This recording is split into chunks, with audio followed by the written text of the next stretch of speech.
মুক্তিদি আজ আমাদের সবাইকে ফারাক্কার মধ্যে কোন পার্কে নিয়ে গেল, আর পার্কে গিয়ে গিয়ে আমরা কানামাছি খেলতে কেন শুরু করলাম, তো চলো পুরোটাই তোমাদের সঙ্গে শেয়ার করা যাক। মুক্তিদির স্টুডিওতে চলছে এখন ব্রাইডাল মাস্টার ক্লাস, আর সেই ক্লাসেরই আজ হচ্ছে শাড়ি ড্র্যাপিং এর ক্লাস। কাকিমা কিন্তু আমার উপর শাড়িটা পরিয়ে দেখাচ্ছিল মুক্তিদির স্টুডেন্টদের।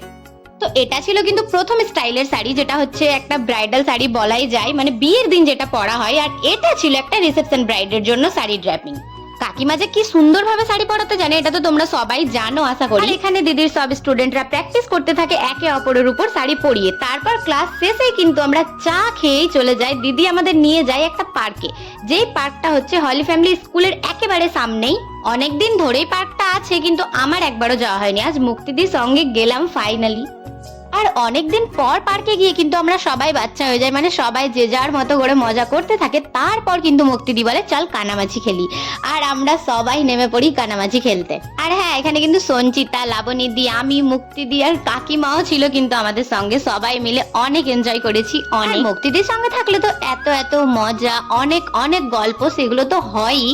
কিন্তু আজকের ব্যাপারটা অনেকই আলাদা ছিল, অনেকই মজা হয়েছে সবাই একসঙ্গে। কানামাছির মধ্যে যেমনটা হয় এক এক করে সবাই নামে চোখ বেঁধে, প্রথমেই তো আমি, তারপর মুক্তিদি। আর মুক্তিদিকে দেখো এখানে কিন্তু কাউকে খুঁজেই পাচ্ছে না, তো মানে ভালোই লাগছিল খেলতে। আর মুক্তিদির পরই কিন্তু লাবণীদি নেমে পড়ে, তারপর সঞ্চিতা। এইভাবে এক এক করে খেলতে খেলতে কিন্তু সন্ধে হয়ে আসে। এত ব্যস্ত জীবনের মধ্যে এরকম একটা দিনও কিন্তু খুব দরকার, মানে জীবনটাকে নিজের মতো করে এনজয় করার। এত সুন্দরভাবে দিনটা কাটানোর পর এবার পালা হচ্ছে সবার বাড়ি যাওয়ার। আমি যখন মুক্তিদির বাড়ি আসি, আমার বাড়ি থেকে তো কোনো রকম টেনশন থাকে না, জানি যে মুক্তিদির বাড়ি এসেছি মানে ভালোভাবেই আছি। তো চলো দেখা হচ্ছে নেক্সট ব্লগে। আজকের মতো টাটা।